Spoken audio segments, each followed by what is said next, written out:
भाई जो गुरु वचन पे डट गे, कट गे फंद 84 के। नाम जाप। मुसलमान अल्लाह अकबर नाम पुकारते हैं जो कबीर जी का नाम है। अल्लाहू अकबर, अल्लाहू अकबर।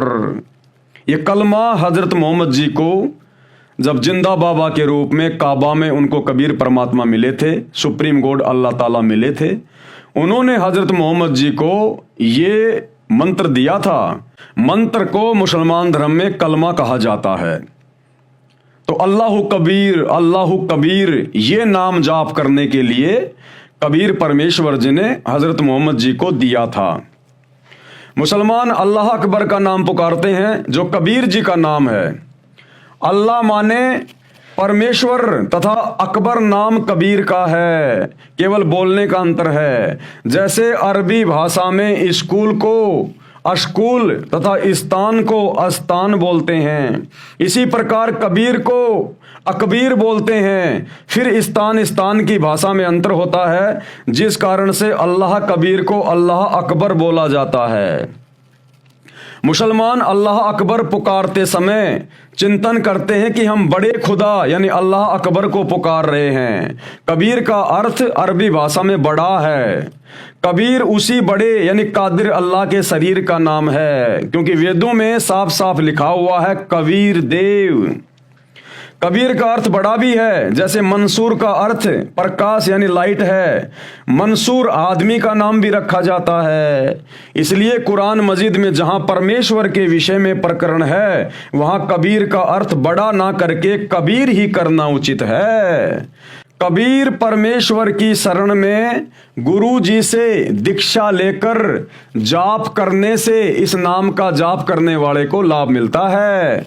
वैसे आप चाहे कितना अल्लाहु कबीर अल्लाहु अकबर करते रहो, कितनी बंग लगाते रहो, जब तक वो अल्लाहु कबीर धरती पर बाखबर के रूप में प्रकट नहीं होगा, तत्वदर्शी संत के रूप में सतगुरु रूप में प्रकट नहीं होगा, और जब तक उनसे इस मंत्र को लेकर जाप नहीं किया जाएगा, तब तक अल्लाहु अकबर अल्लाहु अकबर अल्लाहु कबीर कहने से भी कोई विशेष लाभ नहीं मिलेगा।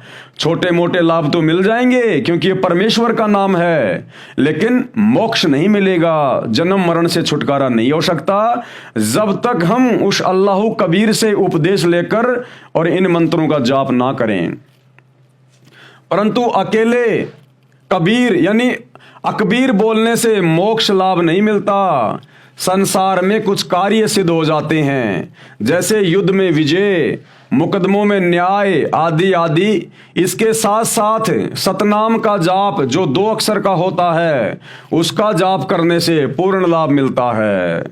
अब सूर अस्सूरा 42 की आयत नंबर 2 में अरबी भाषा की वर्णमाला में 3 अक्षर हैं, ऐन शीन काफ। ये है वो मुक्ति के मंत्र, मोक्ष के मंत्र, जिससे शैतान के जाल से बाहर निकला जा सकता है। ऐन शीन काफ कहाँ लिखे हुए हैं मुसलमान धर्म की पुस्तकों में? सूर अशूरा 42 की आयत नंबर 2 में ऐन शीन काफ।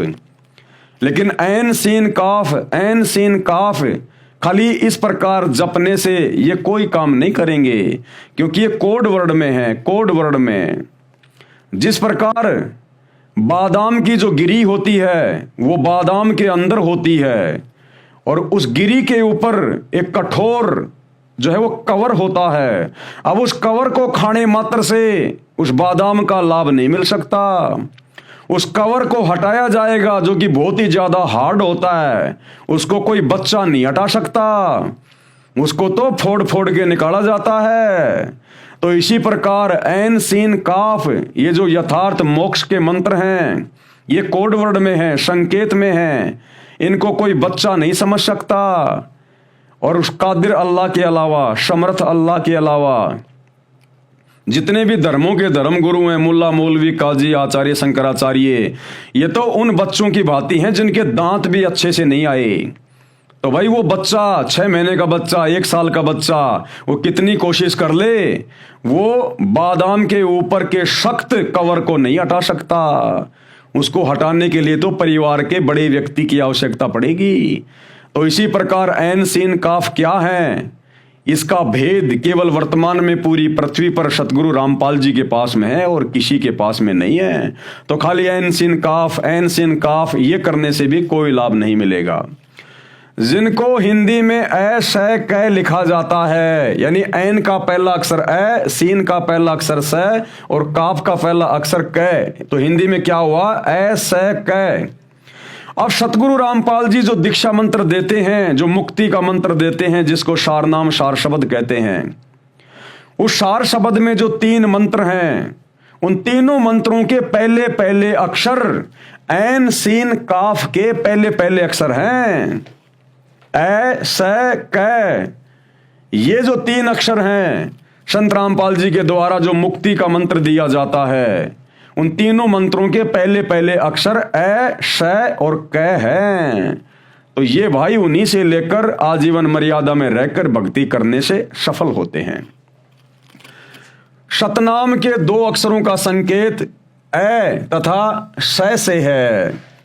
ऐ सतनाम के प्रथम नाम का पहला हरफ यानी अक्षर है और श सतनाम के दूसरे नाम का पहला अक्षर यानी हरफ है। जिन ऐन सीन काफ का अर्थ किसी मुसलमान को ज्ञान नहीं है, यह सतनाम सूक्ष्म वेद में लिखा है। वो मंत्र स्पष्ट रूप से सूक्ष्म वेद में यानी 5वें वेद में, गरीबदास जी के सूक्ष्म वेद में और कबीर सागर में साफ साफ लिखा हुआ कि वो 2 मंत्र क्या हैं। उन 2 मंत्रों को भी सच्चे गुरु की शरण में आकर उपदेश लेकर जाप करने से ही आप जी लाभ प्राप्त कर सकते हैं। तथा परमेश्वर कबीर जी ने स्वयं नबी रूप में प्रकट होकर अच्छी आत्माओं को, जिन्होंने उनके ज्ञान पर विश्वास किया यानी ईमान लाए, उनको दीक्षा में दिया। वो 2 मंत्र और 3 मंत्र यानी सतनाम के 2 मंत्र और सारनाम के 3 मंत्र भी इस कबीर परमात्मा ने स्वयं ही नबी रूप में प्रकट होकर, ये परमात्मा स्वयं ही अपने ज्ञान का नबी बन के प्रकट होता है, ये स्वयं ही अपने ज्ञान का अवतार बन के प्रकट होता है। ये कोई नबी भेजता नहीं है, ये समर्थ है, सतगुरु जो चाहे सो कर ही। तो परमेश्वर नबी रूप में स्वयं धरती पर प्रकट होते हैं, जैसे वर्तमान में नबी रूप में संत रामपाल जी के रूप में प्रकट हैं और अच्छी आत्माओं को ये भक्ति के मंत्र दे रहे हैं। वही नाम दास रामपाल दास यानी सतगुरु रामपाल जी को मेरे गुरुदेव जी ने दिया है। यानी अपने आप को छुपाते हुए सतगुरु रामपाल जी कह रहे हैं कि मैंने जिस आत्मा को 17 फरवरी 1988 को अपना मुंह बोला गुरु धारण किया था, उसने मुझे ये मंत्र दिए हैं, जो मंत्र मैं आगे आप सबको दे रहा हूं। जबकि हकीकत इसके विपरीत है, क्योंकि परमात्मा अपने आप को छुपाकर बोल रहे हैं। वही नाम दास रामपाल दास को मेरे गुरुदेव जी ने दिया है, जिसको दीक्षा में दास अपने अनुयायियों को देता है। और सारनाम इससे भिन्न है, यानी सारनाम सतनाम से भिन्न है। वह भी सुमरण करना होता है जो दीक्षा में दिया जाता है। जो गुरु बचन पे डट गे, कट गे फंद 84 के, कट गे फंद 84 के, कट गे फंद 84 के।